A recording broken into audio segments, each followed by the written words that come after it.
पुरानी पेंशन की बहाली के मुद्दे पर आंदोलित सरकारी कर्मचारियों ने प्रधानमंत्री नरेंद्र मोदी को घुटने टेकने के लिए मजबूर कर दिया है और यही कारण है कि प्रधानमंत्री नरेंद्र मोदी पुरानी पेंशन की बहाली को लेकर के ज्यादा संवेदनशील नजर आ रहे हैं। इसी के लिहाज से प्रधानमंत्री नरेंद्र मोदी बीच का रास्ता तलाश करने में जुट चुके हैं कि कैसे भी करके सरकारी कर्मचारियों के लिए एक ऐसी पेंशन योजना तैयार की जाए जिसमें सरकारी कर्मचारियों के पुरानी पेंशन की बहाली की मांग को भी पूरा किया जा सके और सरकार पर बहुत ज्यादा वित्तीय बोझ भी ना आए। इसके लिए प्रधानमंत्री नरेंद्र मोदी ने देर रात अपने आला दर्जे के अधिकारियों के साथ बड़ी बैठक की है। इस बैठक में कैबिनेट सचिव टीवी सोमनाथन, वित्त विभाग के सचिव, पेंशन विभाग के सचिव, पीएफआरडीए के चीफ को बुलाया गया था और उनसे इस पूरे मामले पर गहनता से विचार किया गया क्योंकि आगामी समय में बजट भी पेश होना है 1 फरवरी को। उसके पहले सरकारी कर्मचारियों की इस पेंशन समस्या को भी समाधान के रूप में प्रस्तुत करने की कवायद प्रधानमंत्री नरेंद्र मोदी ने शुरू कर दी है और इसलिए प्रधानमंत्री नरेंद्र मोदी ने देर रात तक इस पूरे मामले को लेकर के गहनता से विचार विमर्श किया है। प्रधानमंत्री नरेंद्र मोदी इस बात को जान लेना चाहते हैं कि क्या तमिलनाडु की जो एश्योर्ड पेंशन योजना है जिसके नाते से सरकारी कर्मचारियों को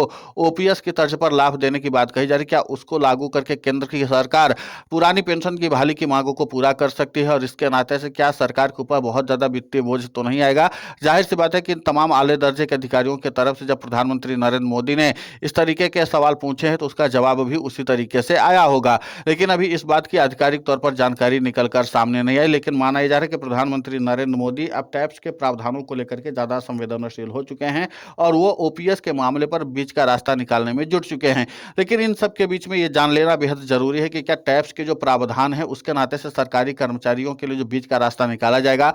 उससे क्या सरकारी कर्मचारी संतुष्ट होंगे या नहीं, इसको समझ लेते हैं हम लोग। दरअसल तमिलनाडु की सुनिश्चित पेंशन योजना यानी कि टैप्स को तैयार करके डीएमके सरकार ने अपने कर्मचारियों की पुरानी पेंशन योजना यानी ओपीएस को लौटने के लालच को रोकने की भरसक कोशिश की है। उसने विधानसभा चुनाव 2021 से पहले किए गए अपने एक प्रमुख चुनावी वादे को लागू करने और राजकोषीय विवेक की जरूरत में एक बीच का रास्ता तलाशने की कोशिश की है। ओपीएस के तहत तकरीबन 2 लाख कर्मचारियों के अलावा अप्रैल 2003 से लगभग 6 लाख सरकारी कर्मी अंशदायी पेंशन योजना सीपीएस के तहत हैं। यही तबका डीएमके से अपना चुनावी आश्वासन है यानी कि ओपीएस की बहाली पूरा करने की मांग कर रहा है। नई योजना ओपीएस और पिछले 1 साल में केंद्र सरकार के कर्मियों के लिए लागू की गई एकीकृत पेंशन योजना यानी यूपीएस का सम्मिश्रण है। यह पेंशन योजना को अंतिम मासिक वेतन के 50% का वादा करती है, साथ ही कर्मचारियों के अंशदान को जो सीपीएस और यूपीएस की साझा खूबी है उसको बनाए रखेगी। कोई भी समझ सकता है कि पेंशन तय करने का आधार सेवा के अंतिम महीने के वेतन का 50% और एक न्यूनतम सुनिश्चित भुगतान चाहे सेवा की अवधि जो भी हो कर्मचारियों के पक्ष में है। यह मृत्यु सह सेवानिवृत्ति ग्रेच्युटी जो ओपीएस की एक खूबी है उसको भी शामिल किया गया है। यह घोषणा अप्रैल मई में विधानसभा चुनाव से ठीक पहले की गई है। राज्य के बकाया कर्ज को लेकर भी बहस तेज होती जा रही है जो कि जीएसडीपी का लगभग 26.1% है। अनुपात पिछले 5 सालों में घट रहा है लेकिन अब भी 21.5% के कोविड-19 महामारी के पूर्व स्तर पर नहीं आया है। इसके अलावा कम से कम साल 2033 तक जब ओपीएस के तहत आने वाले सरकारी कर्मचारियों का अंतिम समूह सेवानिवृत्त होगा, राज्य सरकार को ओपीएस कर्मियों की सेवानिवृत्ति के लिए धन मुहैया कराने के साथ साथ टीएपीएस कर्मचारियों के लिए भी अपने हिस्से का अंशदान भी करना होगा।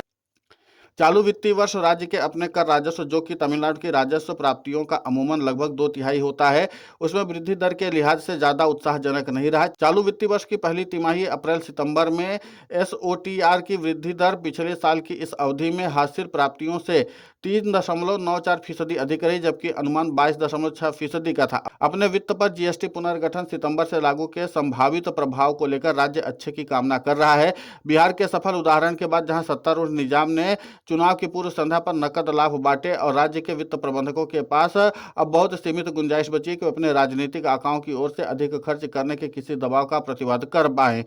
यह घोषणा जिन परिस्थितियों में की गई है कर्मचारियों को उसे समझना चाहिए कि ओपीएस के खिलाफ मुख्य कारक उनकी यही खूबी है कि हर वेतन आयोग की सिफारिशों के क्रियान्वयन के साथ पेंशन दोबारा तय होती है। मुख्य विपक्षी दल एआईडीएमके ने चुनावी वादे को अमली जामा पहनाने के लिए डीएमके की खिंचाई शुरू कर दी है लेकिन विधानसभा चुनाव जीतने की सूरत में ओपीएस बहाल करने का वादा नहीं किया है। ऐसा लगता है कि दोनों बड़ी द्रविड़वादी पार्टियों को समझ में आ गया है कि राज्य को खतरनाक वित्तीय स्थिति में नहीं धकेला जाना चाहिए। लेकिन कुल मिलाकर के पुरानी पेंशन की बहाली के मुद्दे को लेकर लेकर के जिस तरीके से वित्तीय स्थिति पर भी चर्चा हो रही है और इसी के साथ इस बात की भी समीक्षा हो रही है कि पुरानी पेंशन की बहाली को लेकर के सरकार के पास एक वैकल्पिक रास्ता तो है, लेकिन इसमें जो प्रावधान किया गया है कि हर 6 महीने के बाद जो महंगाई बढ़ेगी उसको भी सरकारी कर्मचारियों को लाभ के रूप में दिया जाएगा। यह सरकार के ऊपर अतिरिक्त वित्तीय बोझ को बढ़ा सकती है, ऐसा आर्थिक विश्लेषकों का भी मानना है। लेकिन प्रधानमंत्री नरेंद्र मोदी टैक्स के प्रावधानों को लेकर के क्या कुछ सोचते हैं, अभी ये जानकारी निकल कर सामने नहीं आई है। सबसे बड़ी चुनौती है कि सरकारी कर्मचारी यही तो चाहते हैं कि सबसे पहले एक सुनिश्चित पेंशन योजना सुनिश्चित की जाए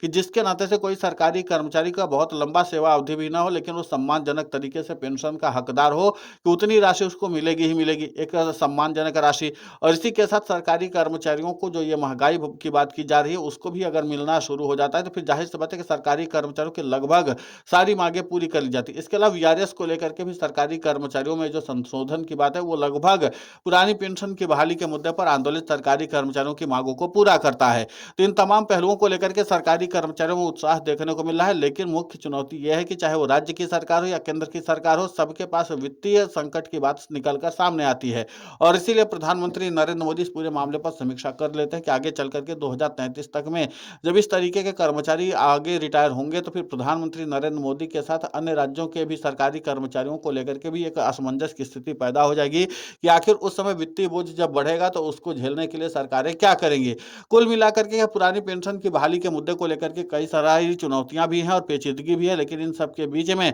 प्रधानमंत्री नरेंद्र मोदी को लगता है कि टैक्स वाले कुछ प्रावधानों को लागू करके सरकारी कर्मचारियों की पुरानी पेंशन की बहाली की मांगों को पूरा किया जा सकता है। लेकिन अभी इस बात को लेकर के कोई स्थिति साफ नहीं हो पाई कि पुरानी पेंशन की बहाली के मुद्दे पर आंदोलित सरकारी कर्मचारी जो अपना काम कर रहे हैं, अगर उस तरीके से कार्यशैली उनकी चलती रही और प्रधानमंत्री नरेंद्र मोदी को घेरते रहे तो फिर जाहिर सी बात है कि प्रधानमंत्री नरेंद्र मोदी को अब ओपीएस बहाली करने के अलावा कोई और विकल्प दिखाई नहीं देगा, क्योंकि सरकारी कर्मचारी हुबहू पुरानी पेंशन की बहाली की मांग पर अड़े हुए हैं और जबकि प्रधानमंत्री नरेंद्र मोदी अभी भी वैकल्पिक रास्तों को खोल करके उस मामले का समाधान करना चाहते हैं। अब पुरानी पेंशन की बहाली के मुद्दे को लेकर के सरकार और सरकारी कर्मचारियों के बीच एक जंग छिड़ चुकी है। अब सरकार और सरकारी कर्मचारियों के बीच कितना सामंजस्य बनता है ये तो आने वाले वक्त में पता चलेगा, लेकिन इतना पता है कि पुरानी पेंशन की बहाली के मुद्दे को लेकर के प्रधानमंत्री नरेंद्र मोदी ने बैठकों का दौर शुरू कर चुका है। इसका समाधान भी जो है उसको लेकर के प्रधानमंत्री नरेंद्र मोदी अपनी संवेदनशीलता दिखा रहे हैं। फिलहाल इस पूरे घटनाक्रम को लेकर के आपकी प्रतिक्रिया बहुत महत्वपूर्ण होती है, आप हमें कमेंट करके जरूर बताएं। साथ ही पुरानी पेंशन की बहाली के मुद्दे पर हम लगातार आंदोलित होकर के खबरें चला रहे हैं।